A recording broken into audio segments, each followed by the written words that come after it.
Can you hear me? Right. All right, great. Hello. Hello, and welcome to the podcast. Thank you very much. Thank you.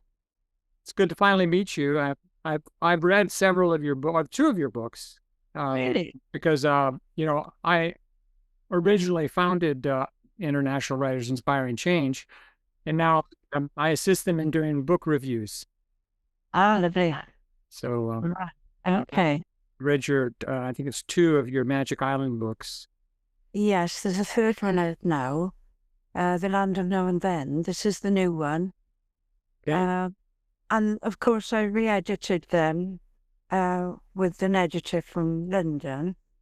And so the three now are in a series. Um, so it's much easier that way than having different versions. So I thought, okay, we'll put it like that. And also there's, um, if I can, here, can you see that? That's the large, this is the large print book. So can you this a is, little higher? Just bring it up a little higher in the screen. yeah, yeah. Ah, yes. Okay. And that is that a picture book? It's got some drawings in, yes. Um, Basically, I'm showing you this because it's got the large print. It was published by Cambria Publishers, and this one I use or sell or whatever for children with partial sighting, where they don't like the small print that Right. they can get in some libraries or whatever. Maybe the libraries are not stocking large print. So this is in large print, but that's individual. I've only got one of those. So, and they're from Ingram Spark. So when people want that, they have to come to me. They have to contact me. Now, at the moment, my web build is still on half. It should be finished by the end of this week with my address on. This is your Um, author website? this will be my new website and with my address on. Okay. And you should be able to get me if you write there. Send me a note or a letter or whatever you want to do, a message. And that's where I'd be able to get these books from personal orders like that. And the other three, where you've got the series, they're on Amazon. They're on Amazon, yeah. They're all on Amazon, Well, yes. let's take a look at those three books. The Magic Island series, right? Don't get them, sorry.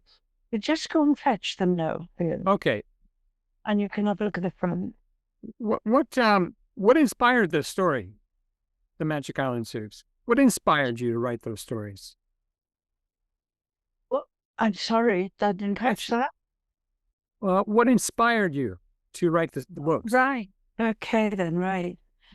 Well, I've always been inspired with writing. I mean, when I was in college, I was quite interested and I did some writing there.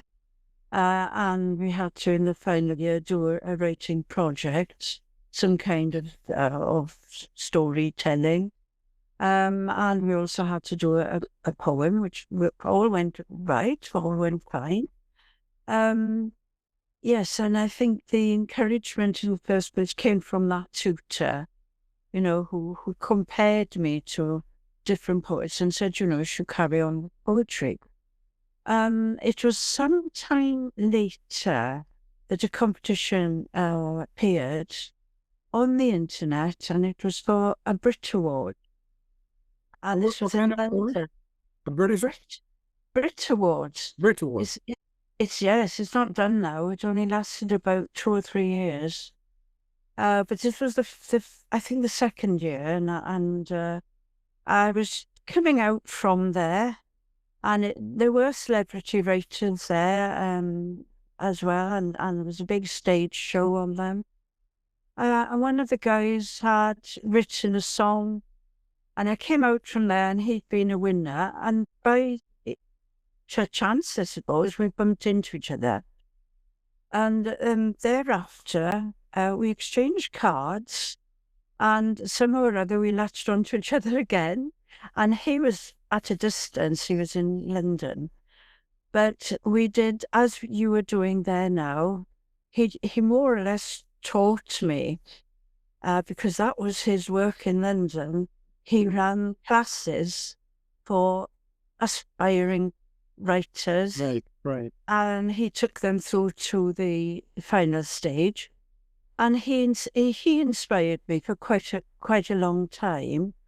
So I tried the Brit Awards then, and I became a runner-up, and I was invited to go to London for the sort of sophisticated evening, and that's how it all happened, really, in the first place, you know. And thereafter, I decided I'd write my own thing.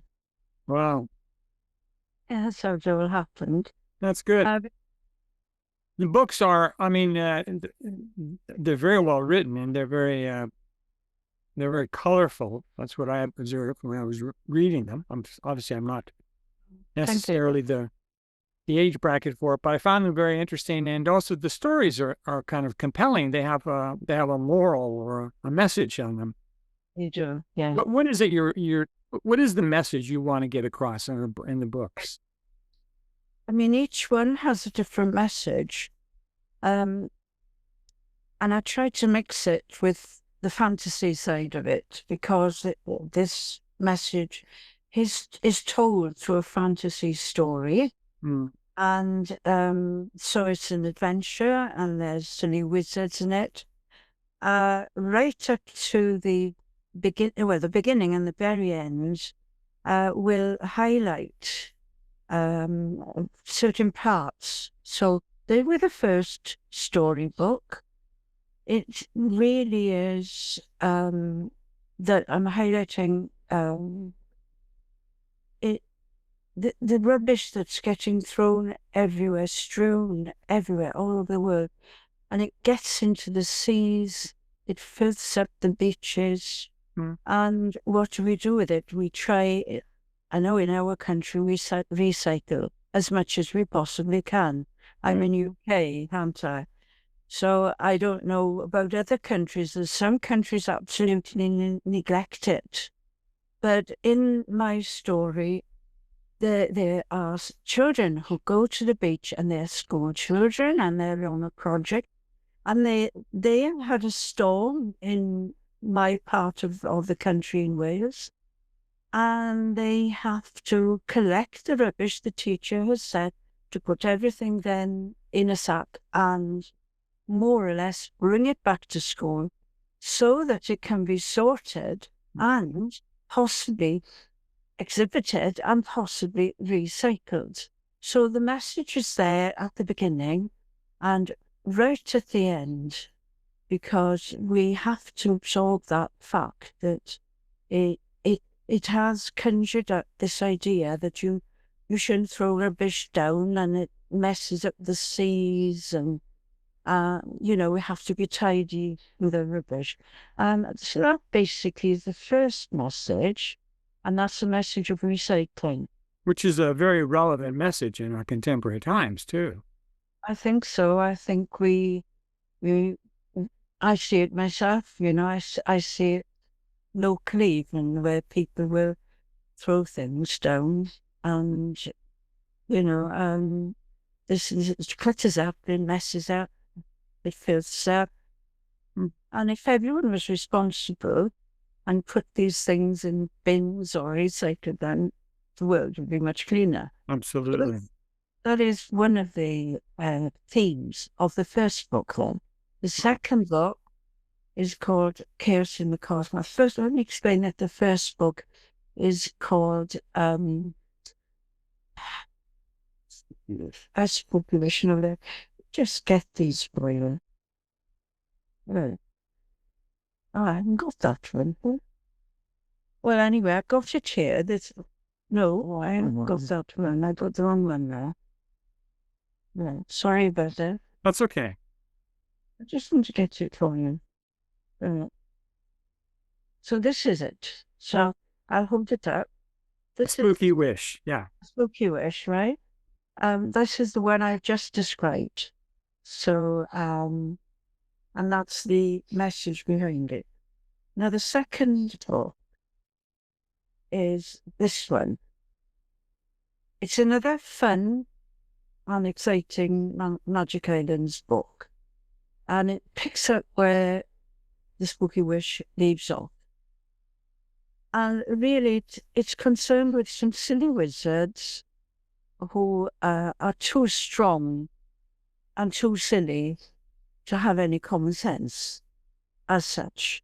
So the things that they do on this island, that they have a shipwreck, they get onto the island, and then thereafter they try to take it over. And they do succeed. They do succeed. Magic takes over. And then it does dodge about quite a lot, the story. There's always two parts to every story when I read them. First of all, there's the children who come in to try and sort the problems out. And secondly, there's the magical fantasy side of the story where it's very magic. Here you've got a comment there by Jake Arnold, and he says truly magical. So that's what the theme is, truly magical with all of them. I noticed though, I noticed there's a common thread though, because in the first book, in Spooky Wish, you're putting responsibility on the children to help keep the environment clean. In the second book, you also put the responsibility on the children to deal with these wizards that are out of control and being irresponsible and abusive. They're totally silly. They're totally out of control. And as time goes on, you do realize when you read the books that they are just silly. In the second book, they actually smash into a vehicle which is on its way to Mars, a rocket, and up it goes, and they are stuck onto it, and they go to Mars. And this book then it tends to deal with the fantasy of Mars. We don't know particulars yet about Mars, so you're going to get the underworld. You're going to get different creatures on Mars, which obviously is fantasy. Oh. So, and they escape from here eventually and found another vehicle up there, a landing station, and what have you. But that's where they do the mischief, and they do cause global warming. Now, these books are fine for children. The three in a series are fine for children who can read very well. They need to be able to read very well. Now, what age group are you considering that? Sorry? What age group would you consider? Well, 8 to 12. 8 to 12. 8 to 12, yes. This one is for readers that are not so clever, not so, they don't like little words or they can't see properly. There's a purpose to that book. These books are for the 8 to 12 years. If a child finds that there's too many words, then share the book story with an adult, because when it comes to the second book, it shows quite a lot of dark images. Okay, the world is burning. It's global warming. The seas are heating up, and the aquatic fish and every kind of creature is too hot. They're cold-blooded. They're not going to survive. Right. And so this is where the children have to come in again and try and sort everything out, contact the magical side of it. Right. But the children, when they read this, if they're working with the parent or the teacher, they'll have questions to ask. This is the dark side of our worries. This is the dark side of politics all over the world. This is what everyone on this earth doesn't understand, can't comprehend. What on earth is happening to our planet. There's global warming. Mm.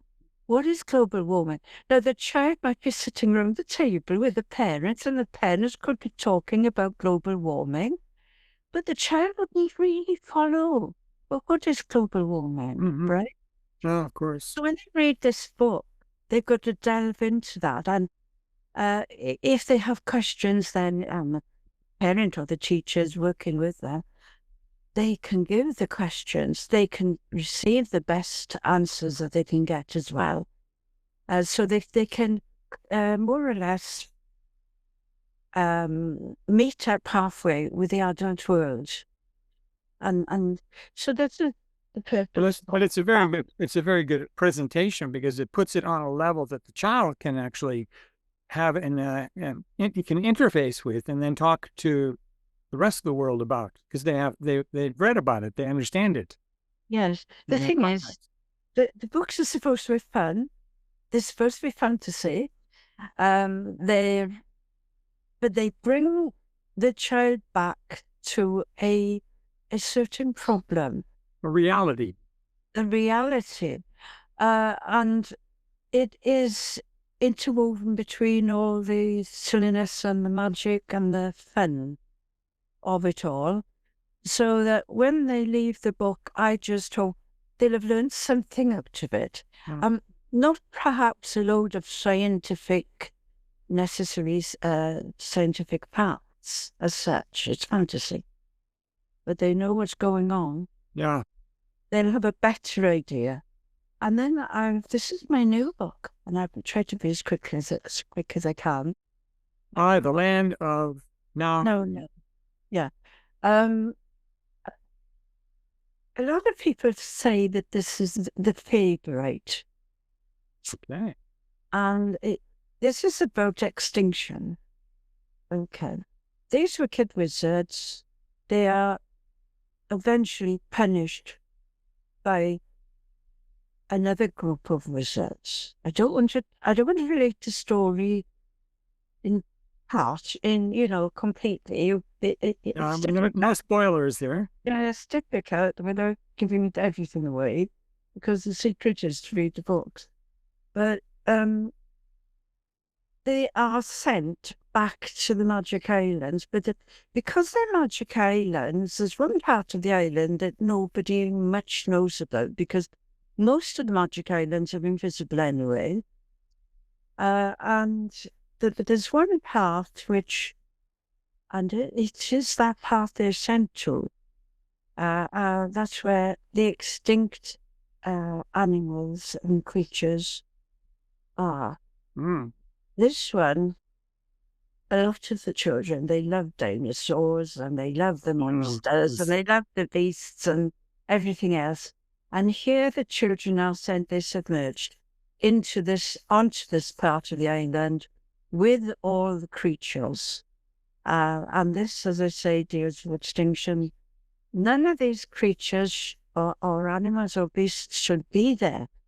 They've been put there by a wizard. And Preserved, right? they've been preserved, they've been saved, they've been carried over there. And this is why they're there. They're not in the world today. These creatures were died, and they died a long time ago, with a reason for their death. Now, this is, again, quite a deep subject. Extinction, we all die. And unless we look after the creatures in the world, unless we look after nature and everything that's around us in the world, unless we can appreciate what we've got to do to look after plants, to give them water, whatever, life can stop.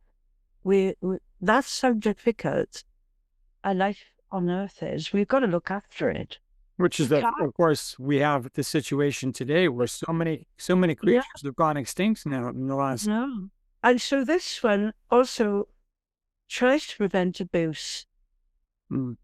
Abuse of the nature of the animals, of the plants, of everything.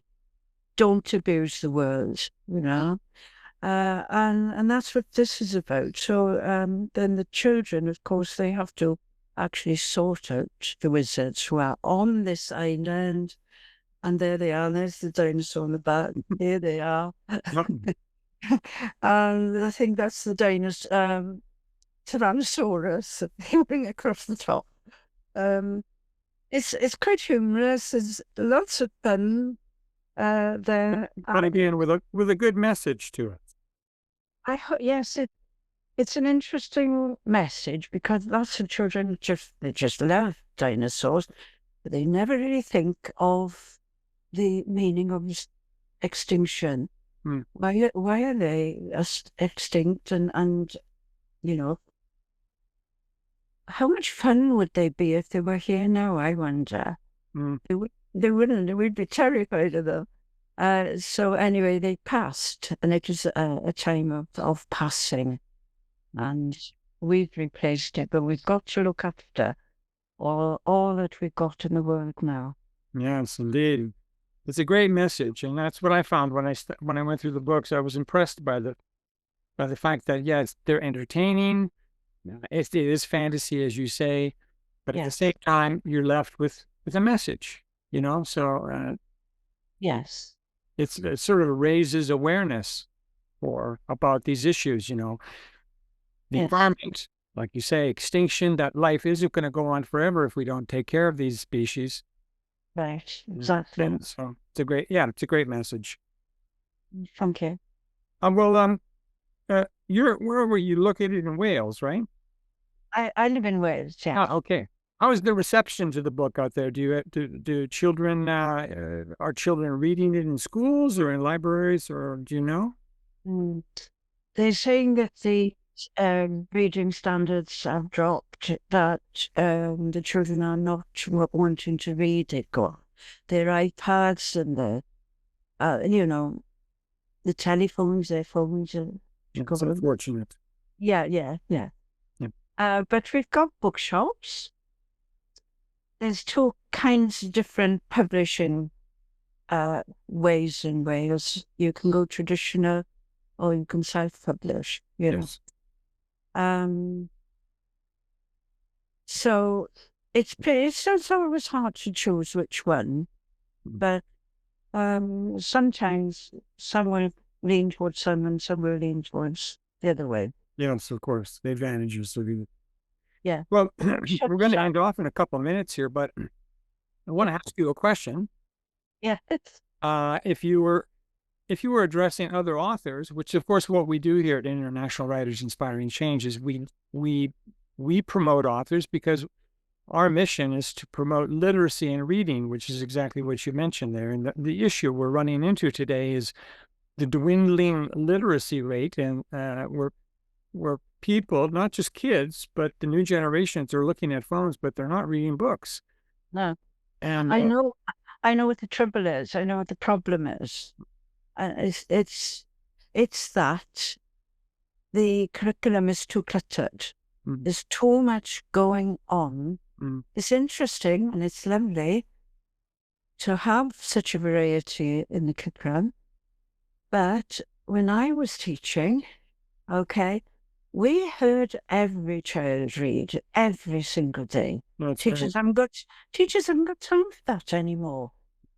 And after the first reception class, the very first class, by the end of that year, they'd have read about 2 or 3 books. That's right. I mean, simple sentences, yes. The other problem, there's no reading schemes. No. It's all photocopy a sheet here, there, and everywhere. So it's not linear. So the children lose it there, whereas maths is linear. Exactly. The fundamental in our age in school is reading, writing, arithmetic. You had to learn how to read. Important, yeah, but especially reading. And I cannot remember during my teaching career children failing in their reading. And we had a library in every school, and the children used it. And there was a queue of children in the village here to borrow books from the library. You go in the library now and it's empty of children. Yeah, exactly. Yeah, See? I think it's a danger to the future. We have to get people back on track with reading. So that in ending with our podcast, if you were going to inspire or give a message to other authors, what would you say at this point that would as advice? Oh, well, they must keep writing, and they must please, if they're writing for children, to try and please the children's. These days, um, every story must have a moral. But in my days, a story was a story. You know, you had Charles Dickens, you had uh, loads of them, didn't you? And I'm not going through them all, but you know what I mean. Yes. It was just a story. I mean, even Cinderella was just a story. So stories are lovely, and they can purvey. Uh, they can um, they can tell messages and give messages. At the same time, it's the story really that the children are going to really be thrilled about. Yeah. It's the story that they're going to come back to and read again. And maybe then the second time they'll understand the concept a little more. But this is how it is, you see. So keep writing, keep enjoying it, keep going, and good luck to all of you. We're one of millions. That's a great message. That's now, Irene, it's really been a pleasure talking to you. Thank you for having me. And good luck with the books. And Yeah. is there a plan for a fourth book in the series or I've been busy doing another book, a different type of book, a poetry book. okay. So it's for the smaller children, and it's an adventure story, but it's Well, in poetic. possibly we'll see it on the International Writers Inspiring Change website too. And help Uh, that. uh, thank Well, you. thank you again. And we will post the this podcast on our website, which you have the link to, and we'll promote it around so people will see you. And if you could, when your website is up, Yes. finalized, send us a message so we know, and we'll make sure to promote that in the podcasting. It'll be it'll be up next week. Okay. Because of the changes being made this week. Okay. So it'll be up next week, hopefully with the changes. So we're trying to sort it all out there. Yeah. Great. But it's a quick job. It's going to be a quick job because most of it is there anyway. But it'll be a better job. I think. Well, Well, thank you. okay. All right. Well, good luck with the new book in the writing, and we hope to maybe we'll have a separate interview on the new book when it comes out. Oh, that book. Yeah. All right. Okay. All right, Irene. Oh, thank you so much. Thank you for joining us. Good luck to everybody and yourself. Okay. Bye now. Bye bye. Thank you. God bless.